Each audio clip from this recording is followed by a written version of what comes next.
గడిస్తాడు. వాడిని చంపాలి. ఎరా రైట్ నిన్న ఏం చేశావు? నేను వస్తుంటే దారిలో నన్ను చూడొద్దు, పలకరించొద్దు, నమస్కారం చేయొద్దు, పడు అని ఒక తను అంటాడు. పొందని కారణములు ఘటించు కొందలపడు అవ్యవస్థిత మనస్కుడు వానికి శాంతి ఉన్నదే అని అన్నాడు. కాబట్టి పాపభూయిష్టమైనటువంటి ప్రవృత్తి కలిగినటువంటి వాడి లక్షణం అలా ఉంటుంది. అందుకని అవేం లేకుండా ఉండటం. మనోమాలిన్యం. మనస్సు మాలిన్యం అంటే అర్థం ఏమిటంటే భగవంతుడు తప్ప మరొకటి కనపడకుండా ఉండటం మనోమాలిన్యం లేకపోవడం. మాటలో భగవంతుడి విషయం తప్ప మరొకటి దేన్ని మాట్లాడకుండటం వాంగ్మాలిన్యం లేకపోవడం. చేష్టలో భగవంతుణ్ణి అర్చన చేయటము, దాస్యము చేయటము మొదలైన లక్షణాలు తప్ప ఇంకేమీ లేకుండా ఉండటం చేష్టామాలిన్యం లేకపోవటం. ఈ 3 రకాలైన మాలిన్యము లేకుండా చూసుకున్నారు వాళ్ళు. నిర్మలత్వము చెంది నిర్మలత్వాన్ని చెందారు. మనం నిరంతరము మాలిన్యమే, మలమే. అందుకనే కదా రోజుకి 3 సార్లు స్నానం చేయమన్నారు. ఎందుకని? పొద్దున స్నానం చేసిన తర్వాత మధ్యాహ్నం అయ్యేటప్పటికీ శరీరం అంతా చెమట మొదలైన వాటి చేత పేరుకుపోయి అక్కడ ఆ సూక్ష్మ రంధ్రాల్లో నుంచి వెళ్ళాల్సిన పదార్థాలు వెళ్ళటం, రావాల్సిన పదార్థాలు రాకుండా ఉండడం, కప్పు పడిపోతుంది. అలాగా మళ్ళీ సాయంకాలం త్రిశ్రవణ స్నానం అంటారు. ఇది దేహానికి సంబంధించి. ఇది బాహ్య శుద్ధి. ఆంతరశుద్ధి లోపల మనస్సులో ఉండేటువంటి ఆ మనస్సులో శుద్ధి అనేటువంటిది సబ్బేసి కడిగితే పోదు. లోపల ఉండేటువంటి పేగులు మొదలైనవన్నీ కూడా బాగుపడాలి అని ఎవడైనా సబ్బు నీళ్లు లోపలికి పంపిస్తాడా? మనం లోపల మాలిన్యం అని అంటే, లోపల నిర్మలత్వం అంటే అర్థం ఏమిటనమాట? పాడు ఆలోచనలు రాకుండా చేసుకోవాలి. పాడు ఆలోచనలు ఎప్పుడు వస్తాయి? స్వార్థం వల్ల వస్తాయి, మమకారం వల్ల వస్తాయి, అహంకారం వల్ల వస్తాయి. అటువంటి నిర్మలత్వాన్ని చెంది విషయయుక్తులకు ప్రవేశింపగారాక నిర్ధూత కల్మష నిపుణమతులు బహుళ విజ్ఞాన దావాగ్ని భసిత కర్ములైన ఏకాంతులకు లక్ష్యమై వెలుంగు ముఖ్య నారాయణ స్థానమునకు తనిరి. ఎంత ప్రాక్టీసో చూడండి, ఫలితం ఎటువంటిదో చూడండి. ఇక అప్పనంగా దేవుడు అనేవాడు లేడు. ఉంటే కనపడమను అంటాడు అథవా. ఎందుకు కనపడతాడు? ఆయనకేం బాకీ ఉన్నాడా? వీడికి ఏమన్నా ఆయన బాకీ ఉన్నాడా? దేవుడు కనపడాలి. దేవుడు కనపడాలంటే దానికి తగినటువంటి ప్రయత్నం చేయాలి. అన్నం తినాలి అని అంటే ఎంత ప్రయత్నం చేయాలి? ఆ ప్రయత్నం అంతా చేసిన తర్వాత కడుపు ఆకలి పోతుంది. అదేం లేకుండా నహి సుప్తస్య సింహస్య ప్రవిశంతి ముఖే మృగా అన్నారు. ఉద్యమేన హి సిద్ధ్యంతి కార్యాణి నా మనోరథై. పనులన్నీ కూడా ప్రయత్నం చేస్తే ఉద్యమం చేత సిద్ధిస్తాయి. అంతేగాని నహి సుప్తస్య సింహస్య ప్రవిశంతి ముఖే మృగా. నిద్రపోతున్నటువంటి సింహం నాకు ఆకలిగా ఉంది అని నోరు తెచ్చుకు పడుకుంటే మృగాలు వచ్చి దాని నోట్లో ప్రవేశిస్తాయా? సాధనమున పనులు సమకూరు ధరలోన. సాధనం చేత పనులు సమకూరుతాయి, కానీ సాధనం లేకుండా పనులు రావు. అనగననగా రాగమతి చెయ్యిల్లుతునుండు తినగ తినగ వేము తీయనుండు సాధనమున పనులు సమకూరు ధరలోన. దేవుడు లేడండి, నాకు కనపడలేదు కదా అంటాడు. మంత్రాలకు చింతకాయలు రాలుతాయి ఏమిటండి అంటాడు. ఇవన్నీ కూడా పలాయనవాదాలు.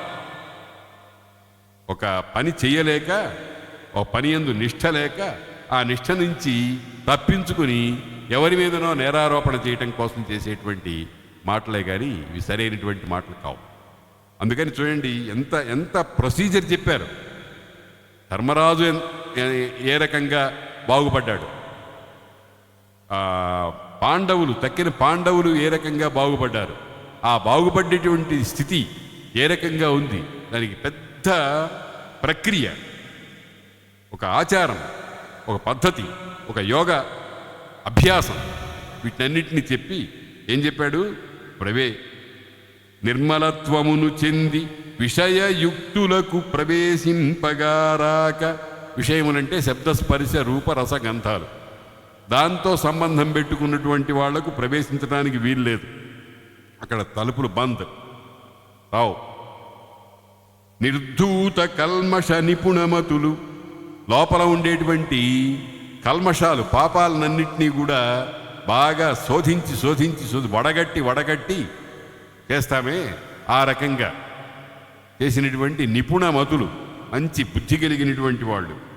బహుళ విజ్ఞాన దావాగ్ని భసిత కర్ములై, విజ్ఞానము అనేటువంటి దావాగ్ని, విజ్ఞానం అనంటే ప్రపంచ జ్ఞానం, సైన్స్ అండ్ టెక్నాలజీకి సంబంధించినటువంటి తెలివితేటల్ని విజ్ఞానం అంటారు.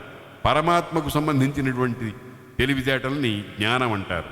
పరమ విజ్ఞాన దావాగ్ని, ఆ విజ్ఞానం అనేటువంటి దావాగ్ని, దాన్నే అవిద్య అంటారు. అవిద్యయా మృత్యుం తీర్త్వా విద్యయా అమృతమశ్నుతే అని అంటుంది వేదం, ఉపనిషత్తు. అవిద్య చేత మృత్యువును తరించి విద్య చేత అమృతత్వాన్ని పొందాలి అని ఆ ఉపనిషదర్థాన్ని అంతటిని చక్కగా సమన్వయించి మనకు తెలిసేటువంటి మాటల్లో చెప్తున్నారు పోతన గారు. అంటే వ్యాసుల వారి భావాల్ని చక్కగా పాకం చేసి మంచి రుచ్యమైనటువంటి పదార్థంగా తయారు చేసి మనకి అందిస్తున్నారన్నమాట. ఆ విజ్ఞాన దావాగ్ని చేత భసిత కర్ములై, కర్మనాశం కావాలి. మనం ఏదన్నా ఒక ప్రమాదం వచ్చిందన్నటువంటి కర్మ అనుకుంటూ ఉంటాం. వాడు ఎవరో వాడికి యాక్సిడెంట్ అయిందిటండి అని పాపం అంటాం. పాపం ఏమిటి? పాపం అనేది జాలిని అభివ్యక్తం చేయడానికి వచ్చిన మఠం, కానీ అది కాదు తాత్పర్యం. వాడికి ఆ పని ఎందుకు జరిగిందంటే ఎప్పుడో చేసిన పాపం వచ్చి ఇప్పుడు దెబ్బ కొట్టింది అని అర్థం మన మనసులో. కానీ జాలిని అభివ్యక్తం చేసిన పాపం వాడికి అంటాం. పాపం ఏమిటి? పాపం అంటే పాడు పని. మనం నోరు తెరిస్తే ఆ మాట అంటూనే ఉంటాం. వాడికి పాపం వస్తువు ఏదో పోయిందిట, వాడికి కాలు విరిగిందిట, పాపం అంటే దీని వెనకాల జరిగిన ప్రతి పని వెనకాల ఒక కర్మ విశేషం ఉంది. అదే కర్మ సిద్ధాంతం. దానిని మనం మన మాటల్లో అభ్యాసం చేసి పారేసాం, పాపం అని అంటాం. కనుక దావాగ్ని భసిత కర్ములై ఏకాంతులకు లక్ష్యమై వెలుంగు. ఏకాంతుడంటే ఒంటరివాడు, ఎవరి సంగము లేకుండా ఉండడం. ఏక అంతం, తనే, ఇంకెవరితో అంటు సొంటులు లేకుండా ఉండటం. దాన్నే మన యోగం చేసేటప్పుడు కూడా శుచౌ దేశే ప్రతిష్టాప్య, కాయం శరీరాన్ని పరిశుద్ధమైన ప్రదేశంలో పెట్టి, దిశశ్చ అనవలోకయన్, దిక్కులు చూడకుండా. దిక్కులు చూడటం ప్రారంభిస్తే ప్రపంచం కనిపిస్తుంది. మనకి చూడవలసిందేమో పరమాత్మ అయితే ప్రపంచం కనిపిస్తే ప్రయోజనమేముంది? అందుకని ఏకాంతులకు లక్ష్యమై వెలుంగు ముఖ్య నారాయణ స్థానమునకు, ముఖ్యమైనటువంటి నారాయణ స్థానానికి సన్నిధి. నారాయణ స్థానం ఎక్కడుంది? భౌగోళికంగా ఎక్కడో లేదు, మన లోపలే ఉంది. హృదయం అనేటువంటి పద్మకోశ ప్రతీకాశమైనటువంటి ఆ హృదయం అనేటువంటి చోట నీవార శూకవత్ తన్వి పీతాభాస్వత అనూపమ అన్నారే, ఆ లోపల ఉండేటువంటి తస్యా శిఖాయా మధ్య పరమాత్మ వ్యవస్థిత అన్నారే, ఆ పరమాత్మ దర్శనం అనేటువంటిది అక్కడికి వెళ్ళిపోయినారు. అంటే వాళ్ళు ముక్తులైనారు. అంటే దేహంలో ఏమీ లేదు, ప్రపంచంలో ఏం లేదు, నాది అనుకునేటువంటిది ఏం లేదు. దీనికి సమగ్రమైనటువంటి స్థితిని సంపాదించారు. కానీ శరీరం అనేది ఉంటుంది, దాన్ని వదిలిపెట్టేయాలి. అది దాని దారి అదే చూసుకుంటుంది. ఇటువంటి స్థితి వచ్చినప్పుడు దాని దారి అదే చూసుకుంటుంది. దానికి ఏమీ ప్రత్యేకమైన ప్రక్రియ అక్కర్లేదు. లక్ష్యమై వెలుంగు ముఖ్య నారాయణ స్థానమునకు తనిరి విగత రజమైన ఆత్మల విప్రవర్య. విగత మలమైన ఆత్మల, విగత రజమైన రజోగుణం లేనటువంటి ఆత్మలతో వాళ్ళు ముక్తికి వెళ్ళిపోయినారు అని ఈ మహర్షి చెప్తున్నాడు అన్నమాట. విప్రవర్య ఈ రకంగా ధర్మరాజును తక్కిన పాండవులు వాళ్ళ దేహాన్ని పరిత్యజించారు. ఇది చావు కాదు, మరణం కాదు. ఇది మామూలుగా మనం అంటాం పంచత్వము పొందడం కాదు. ఇది జ్ఞానంతో యోగ బలంతో శరీరాన్ని వదిలిపెట్టాడు. అంతవరకు శరీరం అనేటువంటి పంజరంలో ఉండేటువంటి ఆత్మ అనే చిలుకను స్వచ్ఛంగా స్వేచ్ఛగా వదిలివేసేయటం, ఇది ఒక మహాసాధన, చాలా గొప్ప విషయం, మహావిషయం. అందుకనే భాగవతంలో ఎన్నెన్నో మహావిషయాలు చెప్తూ ఉంటారు. కర్మ బంధన ఎట్లా ఉంటుంది, కర్మ మోక్షం ఎట్లా ఉంటుంది, దేహంలో బంధించి ప్రపంచమే సర్వము అనుకునేటువంటి వాడు ఎన్ని కష్టాలు పడుతూ ఉంటాడు. అందుకనే ధర్మరాజు ఎన్ని కష్టాలు పడ్డా నేను కష్టాలు పడుతున్నాను, అమ్మో నాయనో నేను ఎట్లా తట్టుకోవడం అని ఎప్పుడూ ఏడవలే. ఎక్కడో ఒకటి 2 సార్లు మన కోసం ఏడిచాడు, ఊరికే ఆయన కోసం ఏడవలే. అది మామూలు మానవుడికి, మామూలు జీవుడికి, అవతార పురుషుల్లాంటి మహానుభావులకు ఉండే తేడా. అందుకనే మనం ఈ పుస్తకాలు చదవాలి. భాగవతం ఎందుకు అధ్యయనం చేయాలి? భాగవతంలో వినంతోటే ఆనందంగా చక్కగా ఉండేటువంటి ఘట్టాలు చాలా ఉన్నాయి. కానీ ఇటువంటి ఘట్టాలు సాధారణంగా ఎవరు వీటిని చెప్పరు. ఇటువంటి ఘట్టాలు పురాణాల్లో ప్రవచనాల్లో చేసేటప్పుడు చెప్పరు. ఎందుకు చెప్పరంటే కొంచెం బోర్ అనిపిస్తుంది. ఏమిటండి ఏదో కథ చెబుతాడేమో అనుకుంటే ఈయన తత్వం చెప్తున్నాడు, ఏదో వేదాంతం చెబుతున్నాడు, మనకి విసుగు కలిగిస్తున్నాడు, అందులో 2 గంటల సేపు సావగొట్టదిలి పెట్టాడు అనే భావన కలుగుతుంది కొంతమందికి. కానీ ముఖ్యంగా తెలుసుకోవాల్సింది ఇదే, మనము ధర్మరాజులమైపోవాలి, మనం పాండవులమైపోవాలి, మనలో వాళ్ళ తత్వాన్ని ఇముడ్చుకోవాలి, మనం కాకుండా పోవాలి. అటువంటి మహోదాత్తమైనటువంటి మార్గాన్ని ఒక పాత్ర మీద, ఒక వ్యక్తి మీద ఆరోపించి మనకు ఉపదేశం చేస్తోంది భాగవతం. అంతా ఇంకా విదురుడు ఉన్నాడు. విదురుడు యమధర్మరాజు అంశతో భూలోకంలో అవతరించినటువంటి వాడు, మహానుభావుడు. విదురుడంటే జ్ఞాన సంపద అనర్థం. విదురుడు ప్రభాస తీర్థంబున హరియందు చిత్తంబు చేర్చి శరీరంబు విడిచి పితృవర్గంబు తోడ దండధరుండగుటం చేసి నిజాధికార స్థానంబునకుందనియే. విదురుడు ఏం చేశాడు? నిజ అధికార స్థానానికి వెళ్ళాడు. తన మామూలు ఉద్యోగంలోకి వెళ్ళాడు. అధికార స్థానం అంటే ఉద్యోగం, పొజిషన్. ఆయన దండధరుడు అంటే యముడు భూలోకంలోకి వచ్చాడు. మనకు ఒక చిన్న సందేహం వస్తుంది. యముడు భూలోకంలోకి వస్తే ఆ భూలోకంలోకి వచ్చి ఈయన ఇంతకాలం ఉన్నంతకాలం యముడి డ్యూటీస్ ఎవరు చేశారండి? ఫుల్ అడిషనల్ ఛార్జీని ఇంకొకరికి ఇచ్చారట. ఆ విషయం కూడా భాగవతంలో చెప్పారు. యముడు భూలోకంలోకి వచ్చి విదురుడిగా కాలక్షేపం చేసిన కాలంలో 12 ఆదిత్యులలో ఒక ఆదిత్యుడిని ఆ స్థానంలో కూర్చోబెట్టారు. ఎందుకంటే దాని పని అది జరిగిపోతూ ఉండాలి. చాలామంది ఇట్లా వెక్కిరిస్తూ ఉంటారు, యముడు భూలోకంలోకి వచ్చాడండి, అప్పుడు మరి అక్కడ యమలోకంలో ఎవరున్నారండి?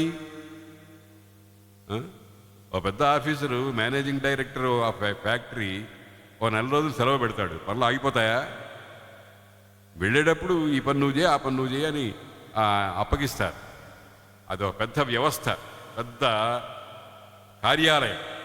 దానికి తగినటువంటి ఏర్పాట్లన్నీ చేస్తూ ఉంటారు. అంత విదురుండు ప్రభాస తీర్థంబున, ఇప్పుడు ఈ ప్రభాస తీర్థం అనేదాన్ని బ్రోచనో ఏదో అంటున్నారు, గుజరాత్లో ఉందనుకుంటాను. ప్రభాస తీర్థంబున హరియందు చిత్తంబు చేర్చి విష్ణువునందు హృదయాన్ని చేర్చడం అంటే అర్థం ఏమిటనమాట? మనోభావాలన్నీ పరమాత్మ యందు తప్ప ఇంకెక్కడికి ప్రసరించకుండా చేయడం.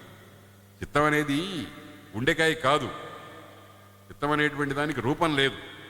దీన్ని చేర్చడం అంటే ఏమిటి?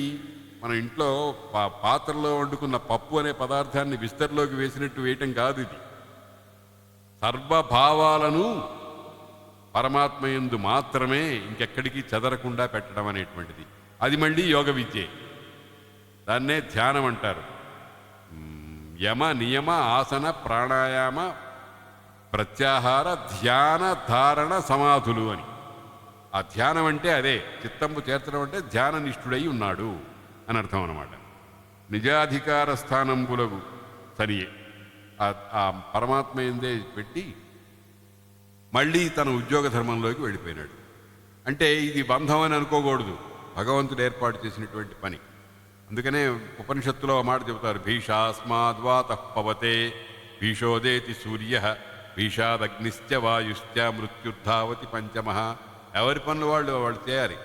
సూర్యుడు పరిగెత్తుకుంటూ ఆ టైం అయ్యేటప్పటికి ఉదయిస్తాడట, లేకపోతే నా డొక్క దించుతాడు పరమాత్మ అని భయంట. అది యోగం. అలాగా దండధరుడు అయిపోయి అక్కడ కూర్చోవటం కూడా యోగమే. ద్రుపదరాజపుత్రికయు ద్రౌపది పతుల వలన అనపేక్షితయ్యి, భర్తలు పట్టించుకోలేదు, 5 భర్తలు, ఆమె ఇంకా ఈమె మాకు అక్కర్లేదనుకున్నారు. అనపేక్షితయ్యి వాసుదేవునందు చిత్తంబు చేర్చి, ఆమె యోగమే. ఆ వాసుదేవుడు ఎల్లయందును తా వసించుట ఎల్లయును తనయందు వసించుటండ్రు వాసుదేవుడను పేరికి అర్థంబు అని అన్నారే, అటువంటి వాసుదేవుడిలో చిత్తం చేర్చి తత్పదంబు చేరే, విష్ణువులో ఐక్యం చెంది. ద్రౌపది లక్ష్మీ స్వరూప అని భారతంలో చెప్తారు.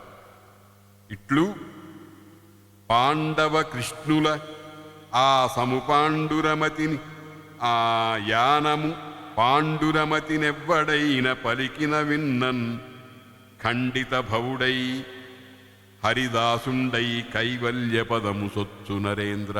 కథను ఉపసంహరించేశారు. పాండవులు, ద్రౌపది మొదలైన వాళ్ళందరూ కూడా వాళ్ళ గతికి వెళ్ళారు అనేటువంటి ఈ అత్యద్భుతమైనటువంటి చక్కటి కథని విన్నవాళ్లకు చాలా పుణ్యం వస్తుంది. పుణ్యం కాదు, కైవల్య పదం వస్తుంది. అంటే అర్థం ఏమిటి? ఇందాక నుంచి నేను చెప్పింది అదే. మనం అంతా కూడా ఈ కథను విని ఈ కథలో ఉండేటువంటి తత్వాన్ని బాగా వంట పట్టించుకొని పాండవులలాగా ప్రవర్తించినట్లయితే పాండవులు పొందిన కైవల్యాన్ని మనం కూడా పొందుతాము. దీన్ని ఫలశ్రుతి అంటారు. కాబట్టి మీరు ఇవాళ చూడండి ఎంత అదృష్టమో. ఇవాళ సంకష్టహర చతుర్థి అని ఆచార్యుల వారు చెప్పారు ఇక్కడ. అటువంటి పుణ్యదినాన మనం ఈ భాగవతం ప్రారంభించాం. ప్రారంభించిన పుణ్య దినాన ఈ ఘట్టము కూడా పాండవులనేటువంటి మహానుభావులు, కారణజన్ములైనటువంటి వాళ్లకు మోక్ష సామ్రాజ్య పదవి విన్న కథను వింటే మనకు కూడా అది కలుగుతుంది అనేటువంటి అద్భుతమైనటువంటి భావంతో ఇవాల్టి ప్రసంగాన్ని ఆపుకుందాం. స్వస్తి ప్రజాభ్యః పరిపాలయంతాం న్యాయ్యేన మార్గేణ మహీం మహీశాః. గోబ్రాహ్మణేభ్యః శుభమస్తు నిత్యం. లోకాః సమస్తాః సుఖినో భవంతు. కాలే వర్షతు పర్జన్యః పృథివీ సస్యశాలినీ. దేశోऽयं క్షోభరహితో బ్రాహ్మణాः సంతు నిర్భయాః. స్వస్తి.